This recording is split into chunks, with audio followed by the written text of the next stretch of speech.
6.4 지방선거가 이제 4개월 앞으로 다가왔습니다. 설 연휴가 마무리되면서 정치권은 이제 본격적인 선거 준비에 들어가게 됐는데요. 네, 오늘은 선거 전략을 총괄하는 여야 사무총장과 함께 6월 지방선거의 준비 상황 그리고 전략을 들어보도록 하겠습니다. 먼저 새누리당의 홍문종 사무총장 스튜디오에 나와 있습니다. 네. 안녕하세요. 안녕하세요. 예. 설 연휴 잘 보내셨는지요? 네, 뭐 이가 좀 아파서 예. 지역구가 의정부 예, 의원이신데 의정부입니다. 지역구에도 다녀오셨을 텐데 네. 지역 민심은 어땠습니까? 저희가 이제 재래시장을 비롯해서 뭐 부루시설 이런 데 좀 네. 다녀왔어요. 그런데 예. 오늘 저 황우여 대표께서도 말씀하셨습니다만 역시 우리 국민들은 민생에 제일 관심이 있습니다. 예. 여가 됐건 야가 됐건 경제 좀 살려내라. 경제가 어렵다. 이런 말씀들을 많이 하셔서 정치권 전반에 대한 그런 좀 네. 뭐랄까 비판적인 그 말씀들을 많이 해주셨어요. 그래서 예. 좋은 그 약을 하나 먹고 왔습니다. 예. 보약을 정치 먹고 잘해라. 왔습니다. 뭐 이런 말씀 많이 하셨을 것 같아요. 그러셨습니다. 예. 아무래도 뭐 지방선거 앞두고 있다 보니까 설 연휴 민심 투어, 당마다 뭐 전략을 뭐 치밀하게 짰을 텐데요. 네. 민주당 같은 경우에는 뭐 세배 투어다 해서 뭐 이런 여러 가지 행사가 많았는데 네. 새누리당은 상대적으로는 좀 조용한 전략이 아니었냐라는 시각도 있습니다. 네. 어떻게 보십니까? 저희는 뭐 이제 그 귀성객들한테 인사를 하고 네. 황우려 대표님께서는 이제 경기도 그 AI 지구 때문에 문제가 된 지역을 네. 방문했고 뭐 각자 최고 우리 저 원내대표는 지역으로 내려가셨고 또 저도 제 지역으로 갔고요. 최고위원들 또 각자 그 의원들에게 네. 이런 표현이 맞는지 모르겠습니다. 하방 정책 가서 자기 지역에 가서 민심을 들어라. 예, 예. 근데 네. 그분들이 다 똑같이 오셔서 하시는 말씀이 역시 민생입니다. 민생을 빨리 하여간 어려운 경제를 빨리 살려라. 네. 그것이 하여간 첫 번째도 경제, 두 번째도 경제, 세 번째도 경제였다. 예. 이런 말씀 드릴 수 있습니다. 예. 예. 사무총장이라고 하면 당의 살림을 맡는 자리 아니겠습니까? 예, 그렇습니다. 특히 이제 지방선거가 있으니까 지방선거 기획위원장까지 맡으셨는데 당의 선거 전략을 기획을 총괄하는 이제 자리에 있으란 말이죠. 네. 각오가 남다르실 것 같습니다. 어떠십니까? 그 이제 선거가 어느 선거도 쉬운 선거는 없습니다. 그래서 이번 선거를 저희가 바라보면서 네. 굉장히 좀 걱정이 되는 부분도 있고요. 예. 또 긍정적인 부분도 있고 그렇습니다. 이제 네. 걱정이 되는 부분은 다 지금 지방 권력이 야당한테 넘어가 있지 않습니까? 그래서 이게 또 그 지방에서의 그 야당이 가지고 있는 권력이라는 게 참 네. 무시할 수가 없거든요. 그래서 그 기득권을 어떻게 우리가 잘 우리 새누리당의 정강 정책 그리고 우리 예. 비전과 미래를 가지고 어떻게 잘 승부해 나갈까 이런 것들을 지금 뭐 저희가 이제 몇 달 전서부터 열심히 연구를 해오고 있습니다. 예. 그러고 있고요. 그래서 이제 지금 하여간 어쨌든 기본적으로 있는 야당과 네. 지금 우리가 도전자 입장에서 선거를 하니까 그것이 이제 좀 어려움이 있다는 말씀을 드리고요.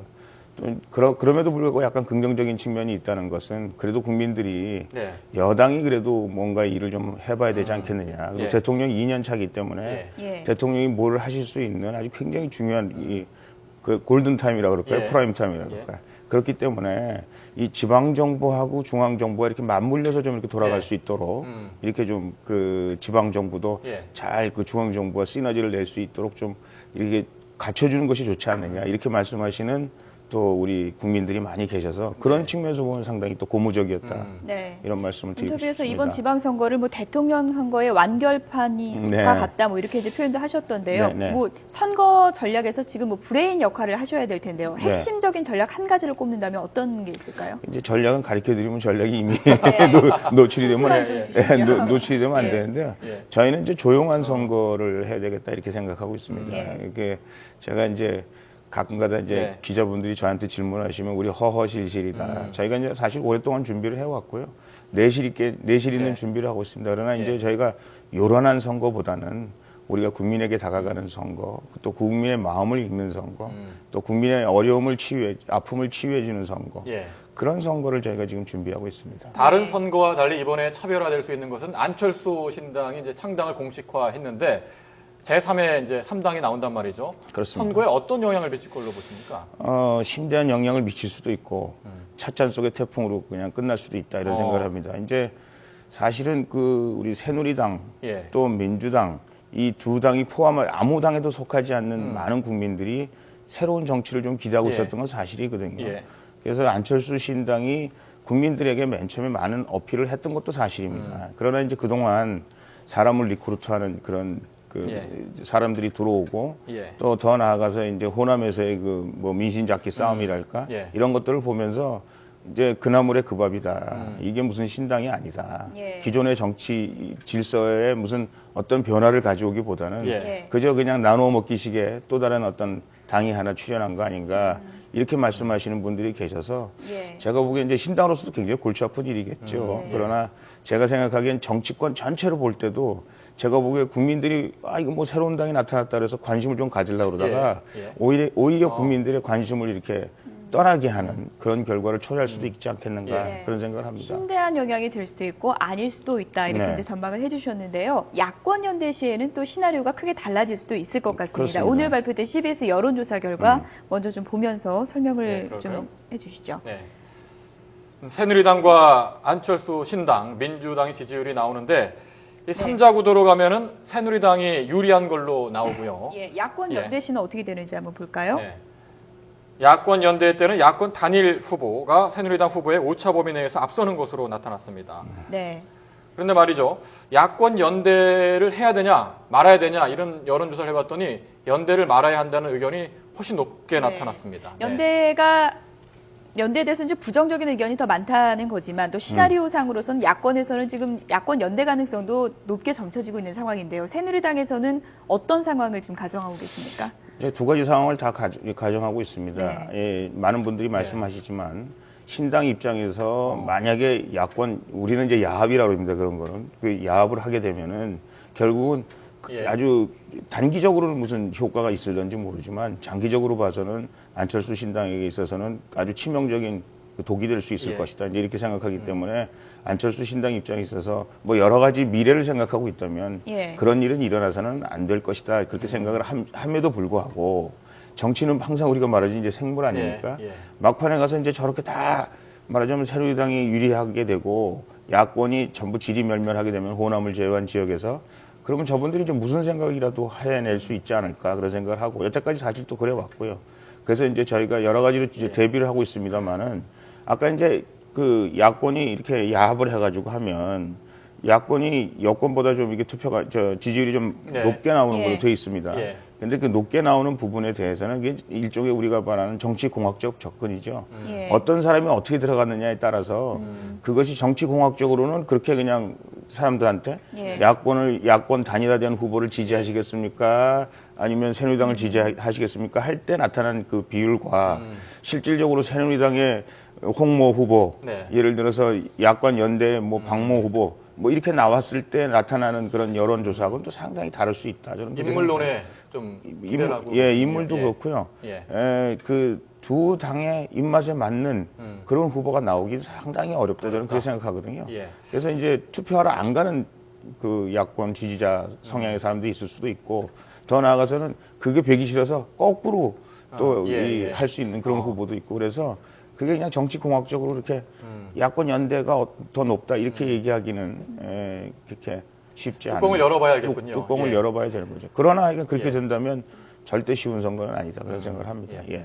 쉬운 선거 아니라고 말씀하셨는데 좀 가장 쉬운 선거, 가장 어렵게 느껴지는 지역이 서울 아니겠습니까? 지금 박원순 현 서울시장의 지지도가 높다 보니까 네.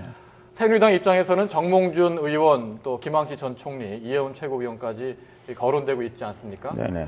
어떻게 보십니까? 세 분이 경선을 치러야 된다고 보십니까? 아니면 어떤 추대를 해야 되는 겁니까? 세 분 다 훌륭한 분들이죠. 저희가 이제 세 분 어느 분이 이제 시장으로 나서도 네. 우리 당의 그 모든 에너지를 다 한 분으로 집결이 되면 이번 선거는 박원순 시장이 이 난공불락처럼 보이지만 네. 사실 허점이 많은 후보다. 저희는 그렇게 생각합니다. 그래서 해볼 만한 선거다. 이렇게 생각을 하는데요. 이제 그 과정에 있어서 좀 국민에게 감동을 주는 그런 드라마를 쓰는 게 어떠냐. 예. 뭐 저희가 인위적으로 할 수는 없지만 그 후보자들이 그 선의적인 경쟁을 통해서 뭐 할 수도 있는 거고요. 아니면 뭐 서로 제휴할 수도 있는 거고 아니면 서로가 추대를 할 수도 있는 거고 뭐 여러 가지 다양한 방법들을 저희가 기대할 수 있다. 네. 저희는 그렇게 생각합니다. 그래서 저희가 생각하기에는 지금 현재로서는 박원순 시장이 인지도도 높고 네. 또 지지도도 좀 높아 보이긴 합니다만은 오히려 서울시가 저희가 지금 후보들 참신하잖아요, 저희 후보들. 그 중에서 한번 나오시면 예. 정말 해볼 만한 선거가 될 것이다, 저는 그렇게 생각합니다. 네, 거론되는 분들 참신하다고 표현해 주셨는데 그래도 그 거론되는 분들 가운데 가장 경쟁력 있는 분은 어떤 분이라고 보십니까? 제가 여기 와서 가장 경쟁력 있는 사람이 누구라고 얘기하면 어떤- 나머지 두 분한테는 네, 혼날 텐데. 어떤 조건이 필요하다고 보십니까? 제가 생각하기에는 우선 그 박원순 시장이 갖지 못한 예. 그 여러 가지 능력을 갖는 네. 그런 후보가 됐으면 좋겠다 이렇게 생각하는데 이제 가장 박원순 시장한테 약한 부분이 사실은 서울시장이 됐음에도 불구하고 예, 서울시장이 보궐선거로 됐기 때문에 시간이 짧아서 무슨 할 수 있는 시간이 없었다 이렇게 말씀하시지만 서울시를 위해서 한 것이 뭐냐? 선거운동밖에 한 게 없다. 이런 결론들이 나올 예. 거거든요. 그 사사건건 중앙정부하고 시비를 걸고 사사건건 지방정부하고 중앙정부가 엇박자를 놨단 말이죠. 서울이라는 게 굉장히 중요한 도시이기 때문에 중앙정부와 서울시가 서로 이렇게 시너지를 낼 수 있도록 하는 것이 예. 얼마나 중요하다는 것들을 서울 시민들이 잘 알고 있을 겁니다. 예. 그래서 선거가 제가 보기에는 그렇게 우리 야당이 원하는 대로 서울시장 선거 이렇게 잘 흘러가지는 않지 않을까라는 정치적 생각을 했습니다. 경험을 내세우는 후보가 좀 더 경쟁력이 있다고 보시는 건가요? 이제 적당히 행정력을 가지고 있어야 되고요. 예. 그다음에 서울시의 비전을 이렇게 제시할 수 있어야 되고 또 제가 생각하기에는 네. 이 서울시가 앞으로 자기 정치적인 욕망을 채우기 위한 그런 어떤 디딤돌이기보다는 서울시에 대해서 뭐 정말 온몸으로 데디케이션 할 수 있는 다 바칠 수 있는 그런 시장 후보가 예. 서울 시민으로서는 더 필요한 것이 아닌가. 추가로 질문을 드리자면 네. 정몽준 의원이나 김황식 전 총리 같은 경우에는 뚜렷한 답변을 아직 하지 않고 있죠. 네. 어떻게 하십니까? 만나실 계획이십니까? 설득을 하시겠습니까? 이제 뭐 아직 시간이 좀 있습니다. 아직 시간이 있고요. 또 이제 김황식 총리는 2월 11일 날 이제 미국 방문을 하시는 걸로 이렇게 돼 있어요. 네. 그래서 이제 뭐 미국 방문하시기 전에 뭐가 있을까? 저희가 뭐 이거 기대는 하고 있습니다만 뭐 어떻게 될지는 잘 모르겠고요. 그러나 하여간 어쨌든 김황식 시장께서 예. 그동안 이렇게 하신 말씀이나 이런 걸 잘 살펴보면 새누리당에 관심이 많이 가지고 계신 것 같고 저는 뭐 만난 지가 하도 오래돼서 언제 만났는지 잘 기억도 안 납니다만은 네. 그렇고 또 저희 당원들도 또 김황식 총리에 대해서 요구하고 계시는 분들도 많이 있고 그래서 예. 좋은 결과를 낼 수 있지 않을까 생각합니다. 서울 지역뿐 아니라 이제 수도권 지역 승리를 하기 위해서는 당내 이제 중진 차출론이 필요하다. 네. 중진 차출론을 또 직접 제기하지 않으셨습니까? 예. 하지만 또 최근 인터뷰를 보면 신중해야 된다 이런 네. 취지의 또 발언을 한 걸로 알고 있습니다. 어떤 그러니까 이제 제가 이제 입장이십니까? 중진 차출론을 얘기하다 보니까 예. 국회의원이 한 10명이 말하자면 보궐선거를 해야 되게 돼요. 왜냐하면 뭐 서울 그렇죠, 경기도 그렇죠, 예. 인천 그렇죠, 저 뭐 부산 그렇죠, 충남 그렇죠. 뭐 이렇게 하다 보니까 우리 국회의원 선거가 10개가 넘어가고 보궐선거 지역이 5개가 되다 보니까 20여 개가 넘는 미니 선거를 또 7월 30일 날 치러야 되는 그런 결과를 초래한다 이 말이죠. 근데 저희가 지금 155석입니다. 예. 지금 이제 겨우 과반수를 넘기고 있는데 예. 또 그런 선거를 치러가지고 우리가 부담을 안을 게 뭐 있느냐. 뭐 나가야 될 건 나가야 되겠죠. 이 선거 이기는 것이 굉장히 중요하니까. 그러나 그런 분이 아니더라도 국회의원 아닌 분들이 경쟁력이 충분히 예. 있다고 보면 그런 분들을 차출해서 쓰는 것도 좋은 일이다. 그래서 중진도 차출해야 되겠고 또 바깥에 있는 분들도 차출하고 예. 하여간 당에 있는 모든 에너지를 총 집결해야 되겠다. 그런 의미에서 뭐 일부에서는 중진도 차출하자 그러고 바깥에 있는 모든 우리 역량을 다 말하자면 다 한꺼번에 모으자 그러고 뭐 여러 가지 말씀들을 하시는 겁니다. 예. 황우여 대표 임기가 5월 15일 날 끝나는데 이러다 보니까 차기 당 대표가 누가 돼야 되느냐 벌써부터 여러 분 거론되고 있지 않습니까? 네네. 어떤 인물이 차기 새누리당 대표를 맡아야 된다 생각하시는지요? 지금 이제 6월 4일 선거에 저희가 젊은 사람들만 맡다는 올인하고 있습니다. 지금 네. 저희가 그래서 저희 당에 이제 당 대표를 관심 가지고 있는 분들한테 네. 저희가 될 수 있으면 자제하자. 예. 6월 4일 이후에 우리가 얼마든지 우리 당원들 앞에 국민들 앞에 정강 정책을 내세우고 새누리당 미래에 대해서 얘기할 수 있다. 그러나 6월 4일 이전에 그런 일들을 치름으로 해서 마치 우리가 무슨 내분을 일으키고 있는 것 같은 그런 모습으로 보여지면 육사 선거에도 우리가 네. 지장이 있지 않겠느냐. 예. 그래서 될 수 있으면 자제하고 있고요. 그래서 사무총장인 제가 그런 데 대해서 뭐라고 코멘트하는 건 좀 부적절하지 않나. 전당대회는 8월쯤으로 지금 가는 건가요? 그렇게 의견을 좀 수렴해 가고 있습니다. 예. 예. 지방선거 전략을 들어봤는데요. 2부에서는 민주당 노웅래 사무총장이 출연해서 민주당의 전략에 대해서 이야기할 예정입니다. 네, 새누리당 홍문종 사무총장이었습니다. 고맙습니다.